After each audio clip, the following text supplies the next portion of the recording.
Alors l'ambiance très bonne, on a été très bien reçus par les organisateurs. La ville est très belle et puis avec les autres établissements, ça se passe très très bien. Je félicite tous les organisateurs déjà, tous ceux qui sont impliqués dans l'organisation du championnat de France. Je félicite aussi tous les collègues qui ont fait le déplacement partout en France. Et puis je félicite tous les jeunes comme vous qui s'impliquent dans l'événement, les arbitres, les coachs, sinon sans ça il n'y aurait pas de compétition. Donc voilà, bravo à tous. Notre collège a déjà été qualifié 7 fois je crois, et moi j'ai déjà fait accompagner c'est le 4e championnat de France auquel je participe avec les élèves. Moi ça fait toujours plaisir dans n'importe quelle activité de former des jeunes qui vont faire du sport en dehors ou qui attrapent le virus de certains sports en UNSS. Je trouve que l'ambiance est super. Je trouve que tous les élèves sont super motivés. Je les trouve vachement fair-play par rapport à tout ce qui est match. Au niveau de l'organisation, je tire un coup de chapeau à tous ceux qui ont participé à cette organisation au niveau des transports, de la bouffe, des hébergements. Même vous, tout ce que vous faites, les vidéos et tout ça, je regardais sur Facebook, c'est super. C'est vraiment, on passe 3 super journées.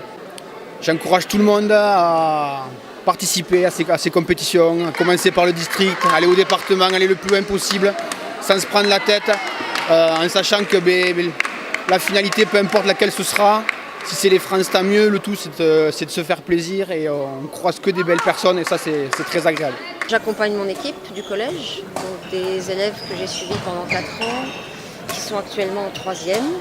Et puis je les accompagne, je les coach, je m'occupe d'eux le mieux possible. Alors avant d'entrer sur le terrain, on est parti plutôt sur la notion de plaisir, de se faire plaisir, de jouer et de faire abstraction un peu au championnat, aux enjeux. Parce que là, c'est vrai qu'on gagne et du coup, on se rapproche quand même des 4 premières places.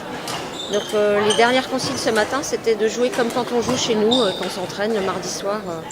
On s'entraîne de 16h à 19h. Et de faire abstraction à toute la pression qu'il peut y avoir et se faire plaisir, faire notre jeu et voilà.